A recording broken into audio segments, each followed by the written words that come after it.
নারকেল পরোটা, যত রকম পরোটা আছে সব চাইতে সেরা। আরও কথা দিচ্ছি, এমন পরোটা তৈরি করতে কোনো রকম ভজকট বা ঝামেলা নাই। ঘরে থাকা উপকরণ দিয়ে খুবই সহজে তৈরি করে নিতে পারবেন। খেতে তো বেশ ভালো লাগে, তৈরি করাটা খুবই সহজ। এইভাবে নারকেলের পরোটা তৈরি করলে সবাই খেতে পারবে। আরও কাউকে জোড়াজড়িও করতে হবে না, আর হুটাপুটি করে তরকারিও করতে হবে না। খেতে তো বেশ ভালো লাগে, যে একটা খাবে সে বারবার খেতে চাইবে। আরও একবার সবাইকে অনুরোধ রইল সুমিত্রা কিচেনে নতুন একটি রেসিপি দেখার লেগে। আজকে আমি তৈরি করব নারকেলের পরোটা। এই রেসিপিটা আপনাদের সঙ্গে শেয়ার করে দিচ্ছি, আপনারা পুরো রেসিপিটা দেখবেন। আশা করছি আপনাদের খুবই ভালো লাগবে। চলুন রেসিপিটা শুরু করা যাক। শুরু করার আগে নারকেলের পরোটা তৈরি করার লেগে কী কী নিয়েছি আপনারাকে দেখিয়ে দিই। পুরের জন্য নিয়েছি কোরা নারকেল, আর নিয়েছি সাদা তেল, ময়দা, এলাচের গুঁড়া, চিনি, জোয়ান, পোস্ত, নুন, খাবার সোডা। সবার প্রথমে আমি নারকেলের পরোটা তৈরি করার জন্য ময়দার ডোটা মেখে নেব। নিয়ে নিচ্ছি ময়দা, আরও নিয়ে নিচ্ছি 1 চামচ পোস্ত, আরও নিচ্ছি 1 চামচ জোয়ান, 1 চামচ চিনি, স্বাদ মতো নুন, 1 চিমটা খাবার সোডা। ময়ামের জন্য নিয়ে নিচ্ছি 2 চামচের মতো সাদা তেল, আপনারা চাইলে ঘিও দিতে পারেন। হাত দিয়ে সুন্দর করে ঘষে ঘষে ময়দার মধ্যে ময়ামটা দিয়ে দিচ্ছি। হাত দিয়ে ঘষে ঘষে বেশ সুন্দর করে ময়দার মধ্যে ময়ামটা দিয়ে দিয়েছি। এবারে অল্প অল্প জল দিয়ে ময়দার ডোটা মেখে নিচ্ছি। ময়দার ডোটা একটু শক্ত করে মাখবো।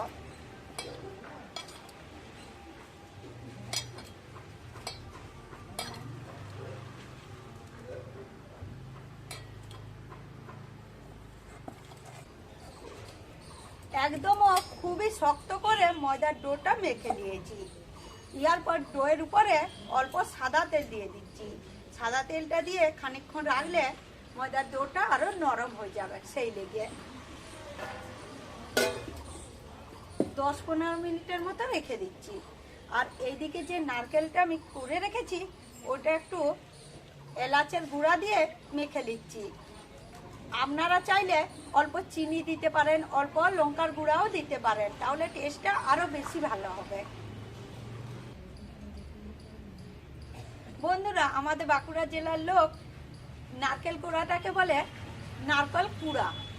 আমিও অনেক সময় বলে থাকি, দেখবে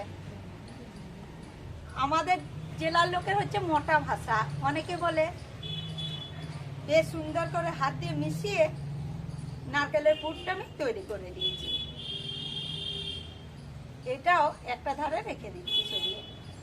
ঢাকাটা খুলে ময়দার ডোটা আরো একবার বেশ সুন্দর করে মেখে দিচ্ছি।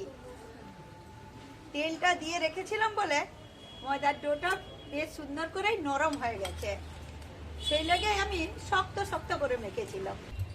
ময়দার ডোটাকে আরো একবার বেশ সুন্দর করে মেখে নিয়েছি। আর ময়দার ডোটা দেখুন পুরো মোমের মতো হয়ে গেছে, একদম নরম তুলতুলা। এরপর লুইগুলো আমি কেটে নিচ্ছি। লুইগুলা কাটবো লুচির থেকে একটু বড় সাইজের। এই যে এইরকম সাইজের করে কেটে নিচ্ছি। আপনারা চাইলে একটু বড়ও কাটতে পারেন, আরো ছোটও কাটতে পারেন, আপনাদের সুবিধা অনুযায়ী কাটবেন। একই মাপ করে সব কটা লুই আমি কেটে নিয়েছি। আমার 1 বাটি ময়দাতে 9টা লুই হয়েছে। এরপর একটা করে লুই লুবো আর বেলে দেবো। আমি কোনো কিছু দেবো না, এমনিই বেলবো। আপনাদের যদি বেলতে অসুবিধা হয় তাহলে তেল দিয়েও বেলতে পারেন, ঘি দিয়েও বেলতে পারেন, আর ময়দা দিয়েও বেলতে পারেন।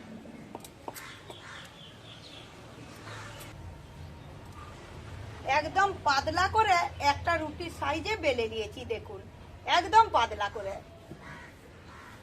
এরপর তৈরি দিয়ে করে রেখেছি নারকেলের পুরটা, ওটা অল্প করে লুবো আর একটা ধারে বেশ সুন্দর করে সাজিয়ে দিচ্ছি। চারিদিকটাই দেবো না, একটা ধারে দেবো।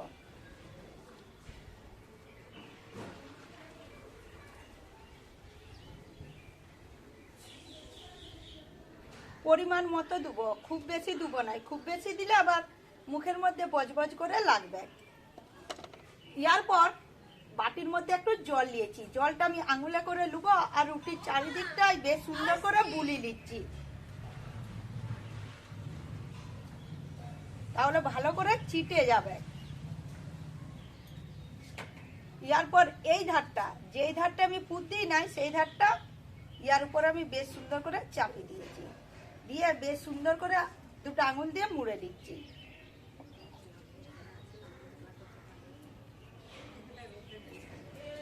আঙুল দিয়ে এইভাবে একটু করে ডিজাইন করে দিচ্ছি, তাহলে দেখতেও ভালো লাগবে আর বেশ সুন্দর করে মুখটা ছিটিয়েও যাবে, খুলে যাবে না। দেখুন বন্ধুরা, বেশ সুন্দর করে ভাজার জন্য একটা নারকেলের পরোটা আমি তৈরি করে দিয়েছি। এটা থালার মধ্যে তুলে রেখে একইভাবে আরো একটা লুই লুবো আর বেলে নেব।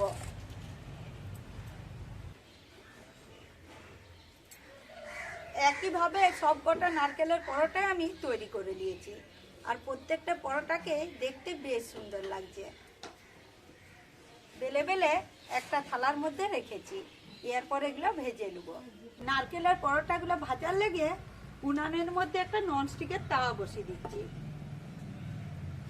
আপনাদের কাছে ননস্টিকের তাওয়া না থাকলে এমনি তাওয়াতে তৈরি করে দিতে পারবেন। এরপর একটা করে পরোটা লুবো আর এই তাওয়ার মধ্যে বসিয়ে দেবো।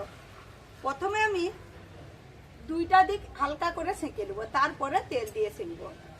পরোটাটা দেওয়ার পর যখনই এইদিকে কাঁচা একটা ভাব বেরায়, ওটা বেরিয়ে গেলে এই পাশটা উল্টে দিচ্ছি। উল্টে দেওয়ার পর খুন্তিটাই করে অল্প অল্প করে তেল আমি ছড়ি ছড়ি পরোটাগুলো ভেজে নেবো, খুব বেশি তেল দেবো না। দেখবেন এই খুন্তির মধ্যে দিয়ে দিয়ে তেল দিয়ে ভাজবেন, দেখবেন অল্প তেলে বেশ ভালো ভাজা হয়।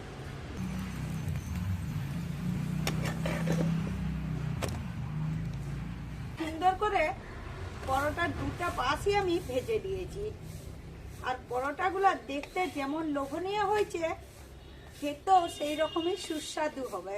আমি খাওয়ার আগে আপনারাকে 100% গ্যারান্টি দিয়ে বলছি। দেখুন বন্ধুরা, বেশ সুন্দর করে ফুলে উঠেছে। আপনারা একবার ঘরেতে এইভাবে ট্রাই করে খেয়ে দেখবেন।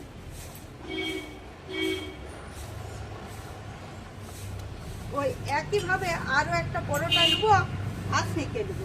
প্রত্যেকটা নারকেলের পরোটায় বেশ সুন্দর করে ফুলেছে, একদম কেবা কেবা করে। দেখুন সব কটা পরোটাই আমি একইভাবে ভেজে নিয়ে আর থালার মধ্যে তুলে নিয়েছি। এরপর এখানটা পরিষ্কার করে আপনারাকে দেখাচ্ছি। সব কটা নারকেলের পরোটাই আমি বেশ সুন্দর করে প্লেটের মধ্যে সাজিয়ে নিয়েছি। দেখুন তো বন্ধুরা, আপনারা কাছের থেকে দেখে কমেন্ট করে বলবেন আজকে আমার নারকেলের পরোটাগুলা দেখতে কেমন হয়েছে। খেতে তো না জানি কত সুন্দরই নাই হবে। এই সিজনে তো নারকেলের পিঠা সবাই খেয়েছেন, এইভাবে একবার নারকেলের পরোটা খেয়ে দেখবেন, খেতে বেশ ভালো লাগে। আর নারকেলের পরোটাগুলা কেমন তৈরি করেছি আপনারাকে খেয়ে বলছি। তার আগে আমি একবার একটা পরোটা ভেঙে দেখাচ্ছি, ভিতরটা দেখুন কত সুন্দর ভাবে নারকেলের যে পুরটা আমি তৈরি করেছি সেট হয়ে গেছে, দেখতে বেশ সুন্দর লাগছে, গন্ধটা বেশ ভালো উঠেছে। এইভাবে পরোটা তৈরি করলে যে কেউ খেতে পারবে।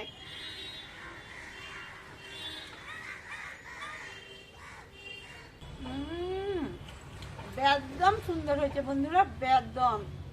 বন্ধুরা, আজকে আমার নারকেলের পরোটার রেসিপিটা দেখার পর যদি আপনাদের একবার হলেও ভালো লেগে থাকে, তাহলে আমার চ্যানেলটা সাবস্ক্রাইব করে শেয়ার করতে ভুলবেন না।